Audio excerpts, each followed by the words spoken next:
क्या खूब कहा है किसी ने रोजा रखा, किसी ने उपवास रखा, कबूल उसका हुआ जिसने माँ बाप को अपने पास रखा।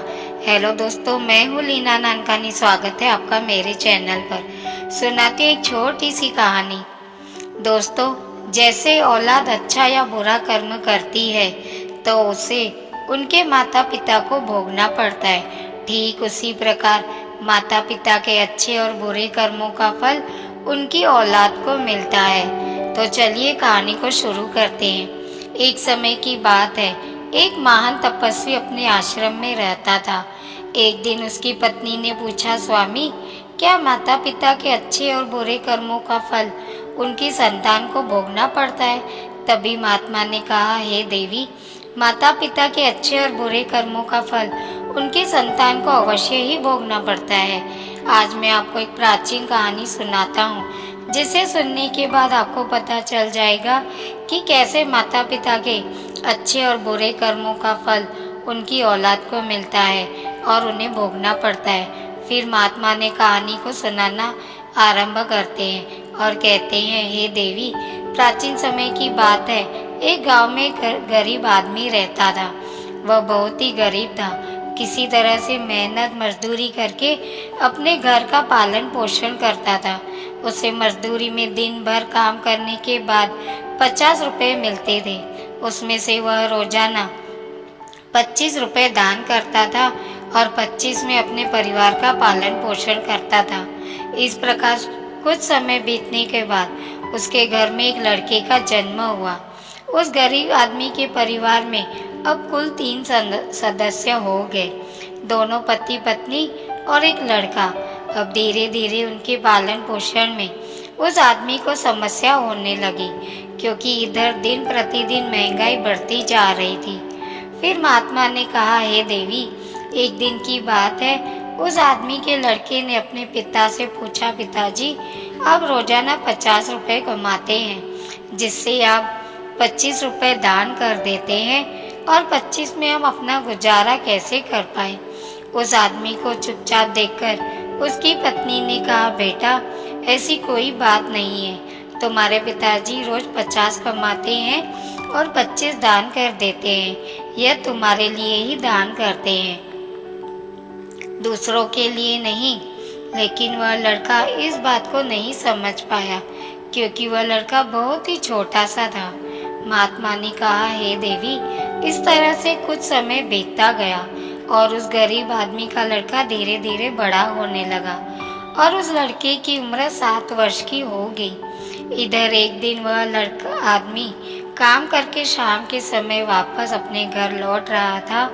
तभी रास्ते में एक काला भैंसा आया और आकर उस गरीब आदमी को मारने लगा। उस भैंस के मारने की वजह से उस आदमी की वहीं पर मृत्यु हो गई। जब उस आदमी की पत्नी और उस लड़के को पिता की मृत्यु की खबर मिली तो उनको बड़ा दुख हुआ। फिर एक दिन उस गरीब आदमी के लड़के ने अपनी माँ से पूछा कि माँ, हमारे पिताजी कहाँ चले गए हैं? उस गरीब आदमी की पत्नी ने कहा कि बेटा, तुम्हारे पिताजी हम सबको छोड़कर यमपुरी में यमराज के पास चले गए हैं। तब बेटे ने कहा, जब पिताजी थे तो रोजाना 50 रुपये कमाते थे और 25 की बचत करते थे। हमारा पालन पोषण उसी 25 रुपये में करते थे और बाकी 25 के वह दान करते थे। अब हमारा पालन पोषण कैसे होगा? कैसे हमारा पेट भरेगा? फिर माँ ने अपने बेटे से कहा, बेटा, जिस घर में गरीबी होती है उसका कोई सहायक नहीं होता, उससे भी सभी दूर भागने लगते हैं, सिवाय भगवान के, क्योंकि वही गरीबों के सहायक होते हैं। फिर बेटे ने अपनी माँ से कहा कि माँ, ऐसा मत सोचो, मैं यमराज के पास जाऊंगा और अपने पिताजी को वापस लेकर आऊंगा। हमारी गरीबी देखकर यमराज को हमारे ऊपर अवश्य दया आ जाएगी और वह हमारे पिताजी को मेरे साथ अवश्य भेज देंगे। फिर महात्मा ने कहा, हे देवी, इस छोटे से बच्चे की बात पर माँ ने ध्यान नहीं दिया। फिर एक दिन की बात है, उस गरीब आदमी की पत्नी अपने लड़के को घर पर अकेला छोड़कर गांव में काम करने चली गई। और उधर जो उसका लड़का था उसने मन में सोचा कि मैं यमराज के पास जाता हूँ और अपने पिताजी को लेकर आता हूँ। ऐसा सोचकर वह लड़का अपने पिताजी को लाने के लिए अपने घर से चल देता है। उस लड़के को चलते चलते काफी समय बीत गया। फिर उसे थकान का अनुभव हुआ और वह एक बहुत ही विशाल आम के पेड़ को देखकर उसकी छाया में आकर बैठ गया। तभी उस आम के पेड़ ने मनुष्य की आवाज में कहा कि बेटा तुम कौन हो और कहाँ जा रहे हो? मेरी छाया में आज तक तुम्हारे जैसा कोमल बालक नहीं आया है। फिर उस लड़के ने कहा कि मैं एक गरीब आदमी का बेटा हूँ, अपने पिताजी को लाने के लिए यमराज के पास जा रहा हूँ।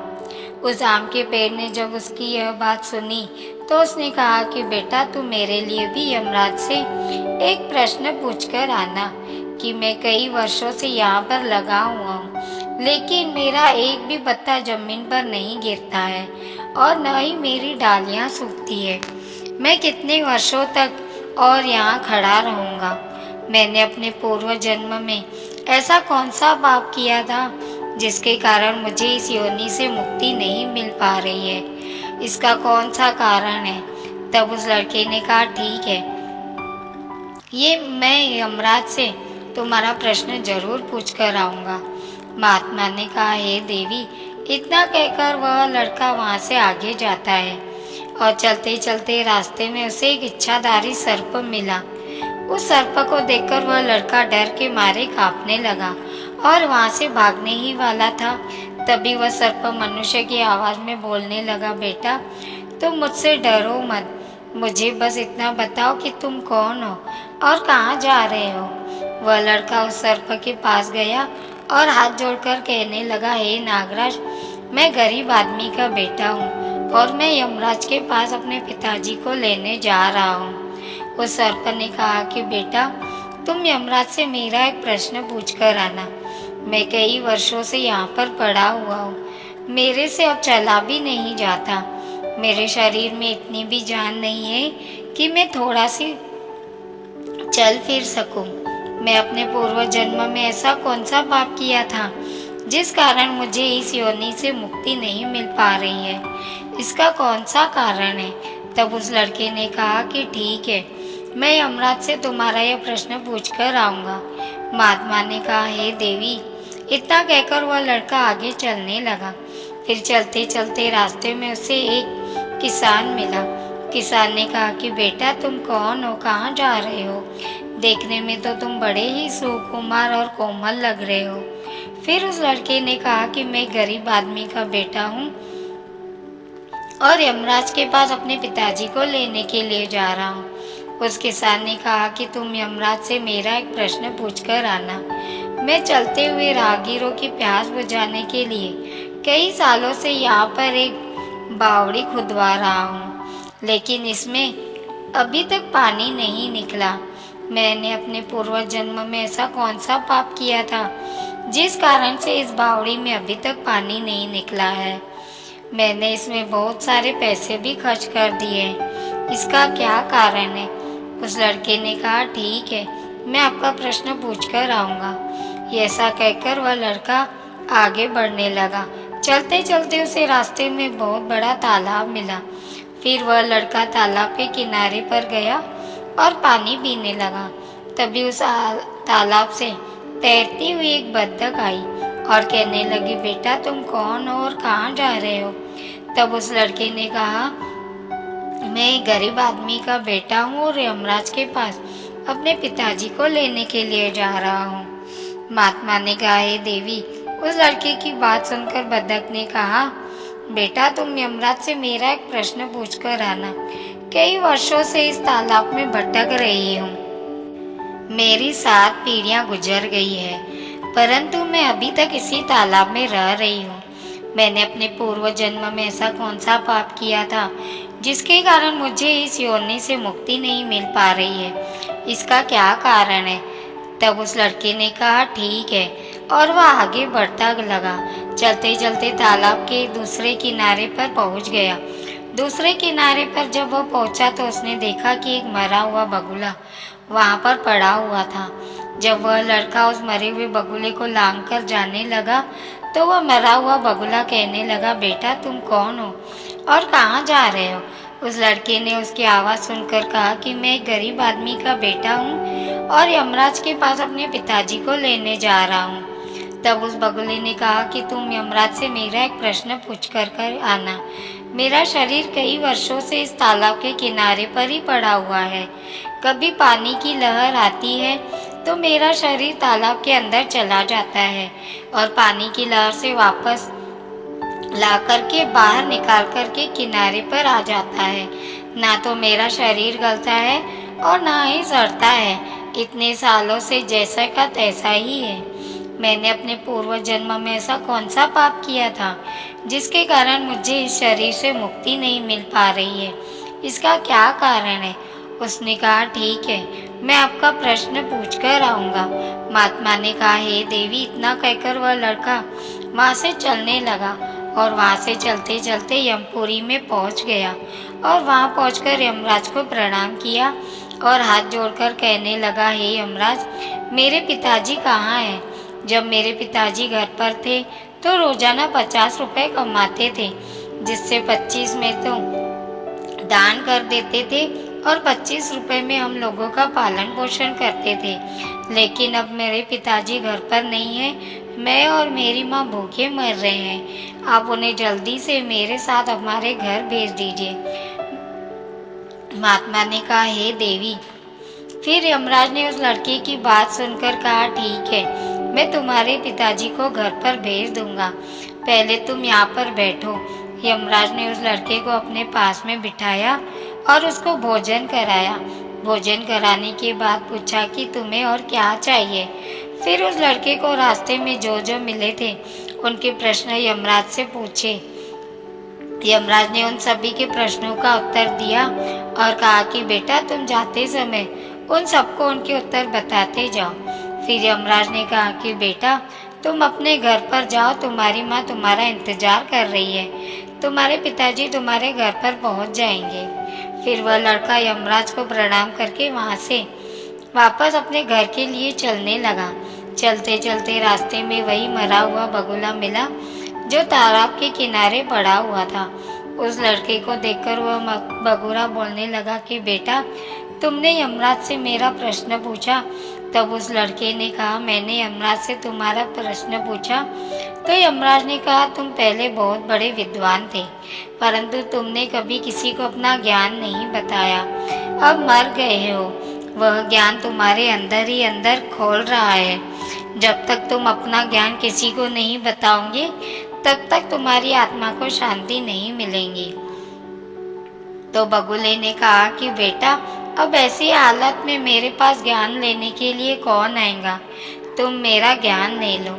फिर उसने उस लड़के को जितना भी उसके पास ज्ञान था वह सारा ज्ञान उस लड़के को दे दिया और वह ज्ञान देने के तुरंत ही बाद उसकी आत्मा को मोक्ष की प्राप्ति हो गई।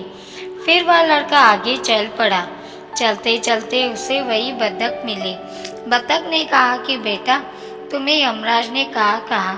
तो उसने कहा कि तुम्हारे अंदर अमृत है, जब तक तुम इस अमृत को किसी को नहीं दोगी तब तक तुम्हें ऐसे ही व्याकुल रहूंगी। बतख ने कहा कि बेटा कौन मिलेगा, मुझे तो तुम ही तो अमृत ले लो। फिर बतख ने अपना अमृत उस लड़के को दे दिया और अमृत देते ही उस बतख की अमृत आत्मा की मोक्ष को प्राप्ति हो गई। इसी तरह वह लड़का आगे बढ़ने लगा। फिर चलते चलते उसे रास्ते में किसान मिला जो राहगीरों के लिए बावड़ी खुदवा रहा था। उस किसान की जैसी उस लड़के को देखा तो बड़े प्रेम से हाथ जोड़ करके कहने लगा कि बेटा तुम्हें यमराज ने क्या कहा। तो लड़के ने कहा कि आपके घर में एक जवान कन्या कुंवारी बैठी हुई है, जब तक आप उस लड़की का विवाह नहीं करोगे और कन्यादान नहीं करोगे तब तक वो बावड़ी में पानी नहीं निकलेगा। पहले जो तुम्हारा कर्म है उसे पूरा करो, जो ईश्वर ने तुमको दायित्व सौंपा है उस पर ध्यान दो। पहले अपना कन्यादान करो, उसके बाद इस बावड़ी को खुदवा कर फिर उस किसान ने कहा कि मैं अपने लड़की के लिए लड़का कहाँ ढूंढने के लिए जाऊंगा। तुम मुझे बहुत ही सीधे साधे स्वभाव के दिख रहे हो और सुंदर भी हो और देखने में भी बहुत अच्छे लग रहे हो, इसलिए बेटा तुम ही मेरी लड़की से विवाह कर लो। महात्मा ने कहा, हे देवी। उस किसान ने अपनी लड़की का विवाह उस लड़के के साथ कर दिया। फिर किसान ने अपनी लड़की को बहुत सारा धन देकर विदा किया। फिर वह लड़का आगे चलते चलते रास्ते में इच्छाधारी सर्प मिला। उस सर्प के बारे में यमराज ने कहा कि तुम्हारे पास जो नागमणि है, तुम उस नागमणि को धरती पर नहीं उगलते हो और न ही कभी किसी को दान दिया है। जब तक तुम इस नागमणि का दान नहीं करोगे तब तक तुम्हारे शरीर ऐसे ही बना रहेगा। फिर उस सर्प ने कहा कि बेटा मैं यह नागमणि अब किसको दूंगा, नागमणि को तुम ही ले लो। फिर उस सर्प ने अपनी नागमणि को उस लड़के को दे दिया। नागमणि को देते ही उस सर्प की आत्मा को मोक्ष की प्राप्ति हो गई। इस तरह वह लड़का अपनी पत्नी को लेकर आगे चलने लगा। चलते चलते रास्ते में आम का विशाल पेड़ मिला, जिसकी छाया में उसने विश्राम किया था। उसने पूछा कि बेटा तुमने यमराज से मेरा प्रश्न पूछा। यमराज ने कहा, क्या कहा? यमराज ने कहा कि पिछले जन्म में तुम्हारा काम स्कूल के बच्चों को शिक्षा देना था। तुम्हारा पद एक गुरु का था, परंतु तुमने अपने पद का सही इस्तेमाल नहीं किया। तुम शिक्षा देने के बदले छोटे छोटे बच्चों से अपना काम करवाते थे और उन्हें अच्छी तरह से शिक्षा नहीं देते थे। तुम पूर्व जन्म में बहुत बड़े विद्वान थे, परंतु तुमने उन बच्चों को शिक्षा नहीं दी। उन्हीं बच्चों के श्राप के कारण तुम हिल डुल नहीं सकते हो। तुम्हारे अंदर जो ज्ञान भरा हुआ है उसे किसी को दे दो, इसके बाद में तुम्हें मोक्ष की प्राप्ति होगी। उस लड़के की बात सुनकर उस आम के पेड़ ने कहा कि मैं यह ज्ञान किसे दूंगा, तुम ही ले लो। फिर उस आम के पेड़ ने उस लड़के को अपने पास जितना भी ज्ञान था सब दे दिया। जैसे ही आम के पेड़ ने उस लड़के को ज्ञान दिया, उसकी आत्मा को शांति मिल गई और वो मोक्ष को प्राप्त हो गया। वह लड़का अपनी पत्नी के साथ चलते चलते अपने घर पहुंच गया। जब वह लड़का अपने घर पर पहुंचा तो उसकी लड़की की माँ उसको देखकर बड़ी खुशी और कहने लगी कि बेटा तुम कहाँ पर चले गए थे और यह लड़की तुम्हारे साथ कौन है? फिर उस लड़के ने जो भी उसके साथ घटनाएं घटी थी वह सब अपनी माँ को बता दिया। फिर महात्मा कहते हैं, हे देवी, अब उस लड़के को ज्ञान हो चुका था कि उसके पिताजी वापस नहीं आ सकते। अब उनकी मुक्ति हो चुकी है। उसके पिताजी ने जो दान धर्म किया था उसका फल उस लड़के को यमराज ने दे दिया। इस प्रकार से महात्मा ने अपनी पत्नी को बताया कि माता पिता के अच्छे और बुरे कर्मों का फल उनकी औलाद को कैसे प्राप्त होता है। तो दोस्तों यह कहानी आपको कैसी लगी कमेंट में ज़रूर बताएं। मिलते हैं दोस्तों ऐसी एक कहानी के साथ अगली वीडियो में। तब तक के लिए अपना ख्याल रखिए और हमेशा मुस्कुराते रहिए, कभी अपने लिए तो कभी अपनों के लिए।